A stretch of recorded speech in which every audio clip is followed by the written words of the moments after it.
हाँ जी। आज हम जो बात करेंगे कि 1784 का पिट्स इंडिया एक्ट के बारे में, कि जो 1784 का पिट्स इंडिया एक्ट था, इसके अंदर क्या क्या प्रावधान किए गए थे। ठीक है, इसके बारे में आप लोग देखिए। ये जो पिट्स इंडिया जो एक्ट था ना, ये दो भागों में काम करता था। कितने भाग थे इसके? दो भाग। जिसमें था, पहला था जिसमें board of board of director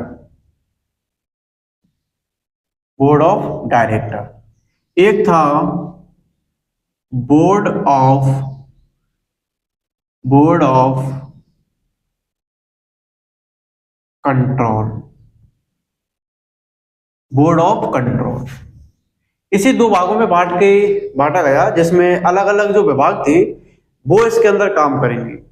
यानी जो बोर्ड ऑफ जो डायरेक्टर होगा ना, उसका जो कार्य होगा वो केवल व्यापार के कार्यों को देखेगा। किसको देखेगा? यानी कंपनी थी, जो ईस्ट इंडिया कंपनी थी, जिसमें हमने पिछली क्लास के अंदर पढ़ा था 1773 का रेगुलेटरी एक्ट, और उसके अंदर क्या क्या प्रावधान थे उसके बारे में देखा। अब यहाँ पर आके जो दो भागों में कंपनी थी, अब वो कंपनी दो भागों में कार्य करेगी कि जो व्यापार से संबंधित जो कार्य होगा उनको देखेगा कौन? बोर्ड ऑफ डायरेक्टर होगा।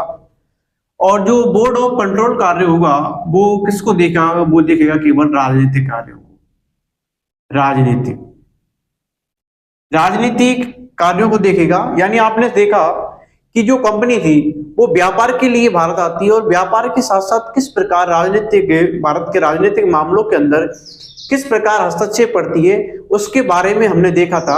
ठीक है, तो उसके बारे में आपने देखा कि व्यापार के साथ साथ किस प्रकार राजनीतिक गतियों को आगे बढ़ाती है। और ये बोर्ड ऑफ जो डायरेक्टर था, इसका एक इसके अंदर एक होता था संचालक मंडल। कौन होता था?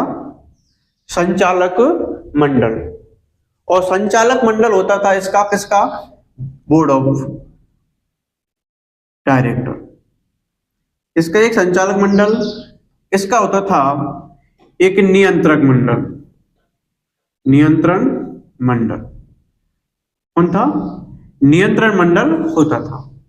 तो ये 1773-84 का जो पिट्स इंडिया एक्ट था, उसके बारे में प्रावधान था कि इसको दो भागों में बांटा था। यानी जो व्यापार से संबंधित कार्य होंगे उनको देखेगा बोर्ड ऑफ डायरेक्टर, और जो राजनीति से संबंधित जो कार्य होंगे उनको कौन देखेगा? Board of control. ये कार्य थे जो ईस्ट इंडिया कंपनी के बाद ये दो भागों में बटे, जिसमें एक प्रावधान था 1784 का एक्ट कि इसके अंदर क्या क्या प्रावधान थे। तो ये 1784 का क्या होता है? पिट्स इंडिया एक्ट, जिसमें board of director, board of control, व्यापार के कार्यों को बोर्ड ऑफ डायरेक्टर देखेगा, जिसका ये क्या होगा? संचालक मंडल होगा। और बोर्ड ऑफ कंट्रोल का कार्य होगा जिसमें राजनीति से संबंधित जो कार्य होंगे वो उनको देखेगा कौन? बोर्ड ऑफ कंट्रोल, उसका एक नियंत्रक मंडल होगा। ठीक है, ये था 1784 का पिट्स इंडिया एक्ट की प्रमुख बातें थी। ठीक है, उसके बाद अब एक अगला एक्ट पढ़ेंगे, उसके बारे में देखती है।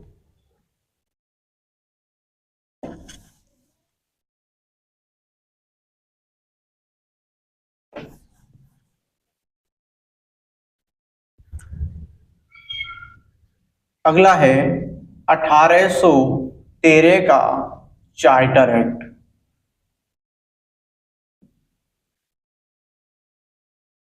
कौन सा? Charter act. 1813 का चार्टर एक्ट पढ़ेंगे। अब अगला एक्ट आता है, उसके बाद इस एक्ट के अंदर क्या क्या प्रावधान थे इसके बारे में देखिए। इसके अंदर क्या क्या प्रावधान थे, इसमें क्या होता है? जो कंपनी थी ना, आपने पढ़ी होगी, कंपनी का एकाधिकार, कंपनी के एकाधिकार को कंपनी के एकाधिकार को समाप्त कर दिया। क्या कर दिया? कंपनी का जो एकाधिकार था उसके एकाधिकार को क्या कर दिया गया? समाप्त कर दिया गया। अब ब्रिटेन का ब्रिटेन का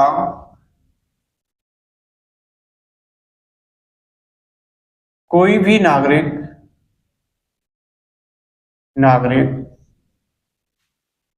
व्यापार कर सकता है, व्यापार कर सकता है, क्या कर सकता है, व्यापार कर सकता है, किसका, ब्रिटेन का।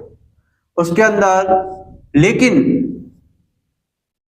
इसमें और प्रावधान था, लेकिन चाय और चीन के साथ जो व्यापार होंगे वो व्यापार को देखेगी कौन, EIC। यानी वो उसका व्यापार केवल किसके अंदर होगा, कंपनी के नियंत्रण में होगा। किसके साथ, चाय और चीन के साथ जो व्यापार होगा उनको केवल कौन देखेगी, कंपनी के स्वामित्व में रहेंगे, यानी कंपनी उनकी क्या करेगी, देख रेख करेगी, बाकी कार्यों पर उसका कोई भी अस्तित्व नहीं होगा। ठीक है। उसके बाद आगे होता है कि सबसे पहले भारत में अगला प्रावधान था कि भारत में शिक्षा के लिए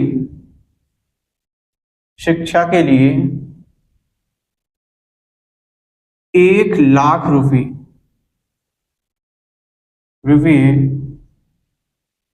प्रति वर्ष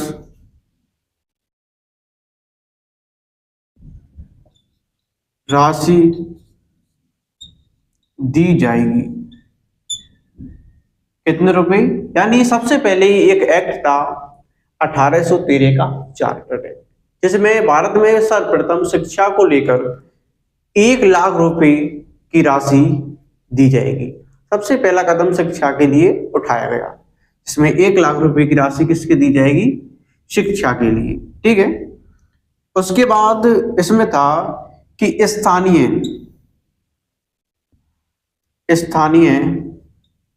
स्वशासन के लिए कानून बनाया जाए। इसके लिए स्थानीय स्वशासन के लिए क्या बनाया जाए, कानून बनाया जाए। अगला था कि जो ईसाई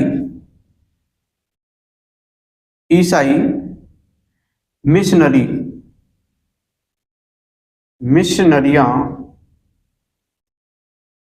अब भारत में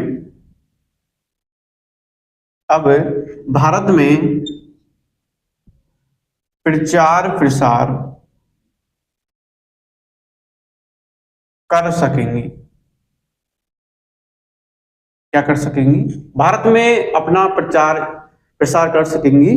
और इसके अंदर जो ईसाई मिशनरियों में या तो व्यक्ति होंगे कौन, ईसाई, और वो ईसाई मिशनरी होंगी वो भारत में क्या कर सकती है, अपना प्रचार प्रसार कर सकती है। ये किस एक्ट के बारे में जानकारी होती है, 1813 के चार्टर एक्ट के बारे में, जिसमें पहला था कि कंपनी के एकाधिकार को समाप्त कर दिया जाएगा, यानी जो कंपनी है वो व्यापार अब नहीं करेगी, लेकिन केवल चाय और चीन के साथ केवल व्यापार करेगी कौन, EIC कंपनी। और ब्रिटेन का जो कोई भी व्यक्ति होगा, नागरिक, वो भारत में क्या कर सकता है, व्यापार कर सकता है। उसके बाद भारत में शिक्षा के लिए 1 लाख रुपए की राशि है वो प्रति वर्ष दी जाएगी। उसके बाद स्थानीय स्वशासन के लिए कानून बनाया जाए। इसके लिए स्थानीय स्वशासन के लिए, उसमें ईसाई मिशनरियों अब तक भारत में क्या कर सकेंगी, प्रचार कर सकेंगी। तो ये जो संपूर्ण जानकारी है वो 1813 की चार्टर एक्ट के बारे में। ठीक है। इसके बारे में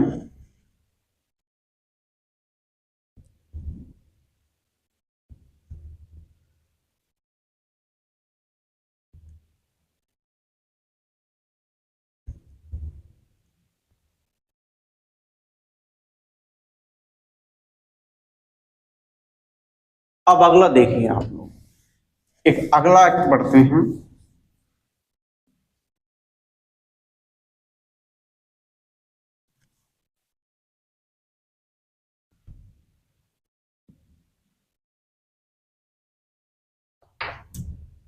अठारह सौ 33 का चार्टर एक्ट। अभी हमने कुछ समय पहले देखा था कि 1813 के चार्टर एक्ट था, उसके बारे में क्या क्या प्रावधान थे उसके बारे में देखा था। अब हम पढ़ेंगे 1813 का चार्टर एक्ट कि इसके अंदर क्या होता है, कंपनी किस प्रकार अपना अस्तित्व समाप्त करेगी। तो इसमें कि कंपनी, पहला प्रावधान था कि कंपनी की संपूर्ण एकाधिकार को समाप्त कर दिया गया।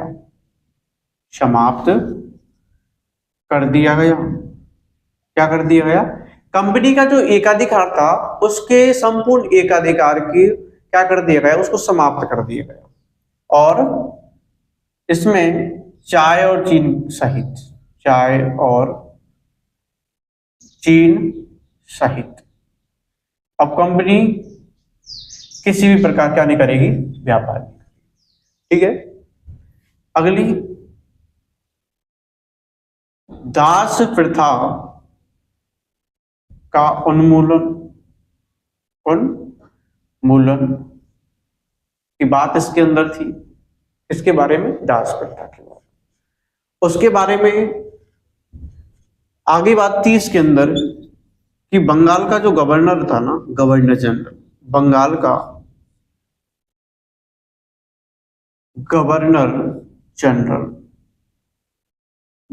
जो गवर्नर जनरल था, उस गवर्नर जनरल को भारत का गवर्नर जनरल बनाया जाएगा और जिसमें प्रथम भारत के गवर्नर जनरल थे। कौन थे? प्रथम भारत के गवर्नर जनरल वो थे लॉर्ड विलियम। कौन थे? Lord William Bentinck.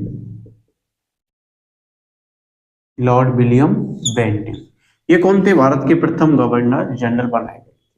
इसके अंदर क्या क्या प्रावधान थे, ये उसके बारे में होता है। ठीक है। उसके अंदर एक प्रावधान था कि भारत के लोगों को की भागीदारी सुनिश्चित की जाए। भारत के लोगों की भागीदारी सुनिश्चित की जाए।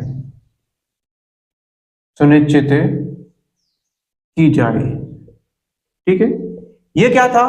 1833 का चार्टर एक्ट था और उसके बारे में ये प्रमुख क्या थे? प्रावधान थे कि पहला था कि कंपनी का जो संपूर्ण एकाधिकार था, और संपूर्ण एकाधिकार को क्या कर दिया गया?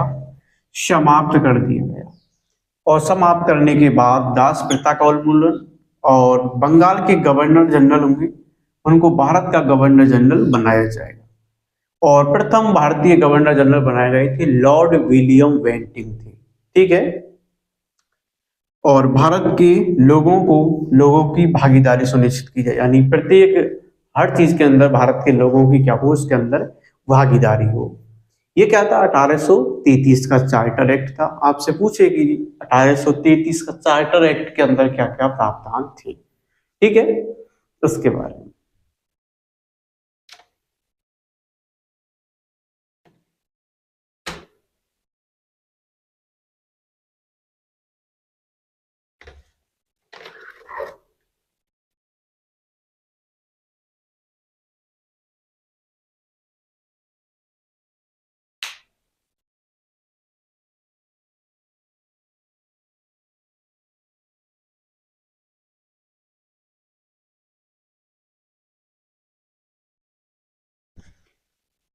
हाँ जी, अगले बारे में देखें कि 1858 का अधिनियम था। इसके अंदर क्या था कि कंपनी की,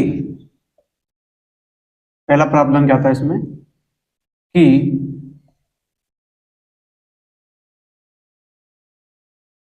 कंपनी की शासन की समाप्ति कर दी गई। क्या कर दी गई? जो कंपनी थी EIC, उसके शासन की जो समाप्ति इस 1858 के अधिनियम के अंतर्गत की गई थी। ठीक है, उसके बाद क्या था, अगली इसके अंदर प्रावधान किया गया कि भारत का वो शासन होगा वो ब्रिटिश ताज या क्राउन या महारानी के हाथों में होगा। इसके अंदर अगला प्रावधान किया गया कि भारत का जो शासन होगा वो ब्रिटिश ताज या क्राउन या महारानी के नियंत्रण में होगा। उसके बाद इसके अंदर प्रावधान था कि गवर्नर जनरल को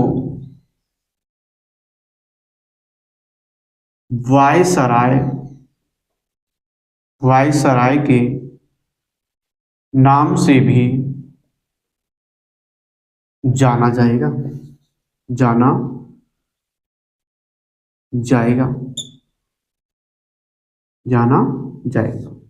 यानी भारत का जो गवर्नर जनरल होगा उसको वायसराय के नाम से भी जाना जाएगा। जो प्रथम जो वायसराय थे उस समय लॉर्ड कैनिंग थे। कौन थे? लॉर्ड कैनिंग को बनाया गया। किसको बनाया गया था? लॉर्ड कैनिंग को वायसराय। ठीक है, उसके बाद था इसमें कि भारत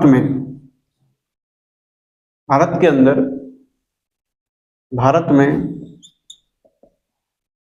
सचिव या कहें हम मंत्री, ठीक है, मंत्री का पद सृजित किया गया किस एक्ट में? 1858 के अधिनियम के अंदर। ठीक है, और प्रथम भारत सचिव बनाए गए थे। प्रथम भारत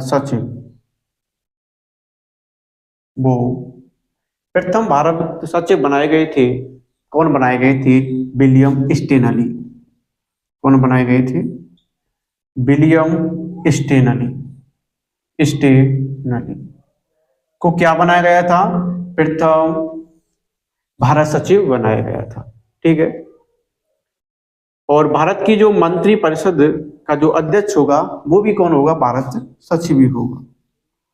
मंत्री परिषद का यानी भारत की मंत्री परिषद का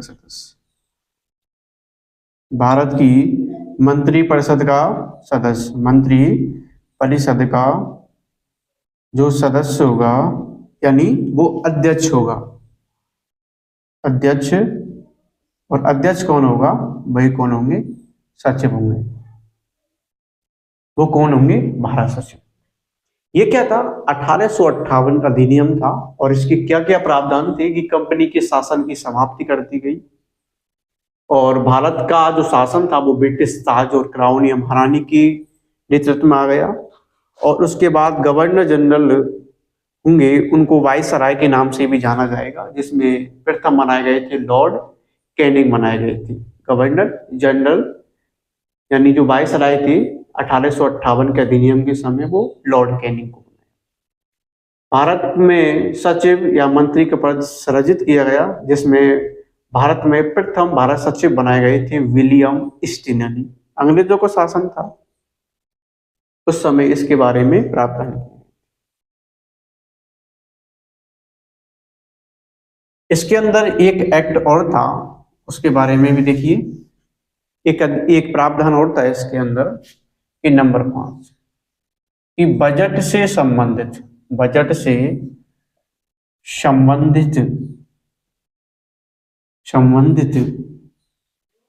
भारतीयों की भागीदारी यानी बजट से संबंधित जो कार्य हैं उनमें भारतीय लोगों की क्या हो? भागीदारी।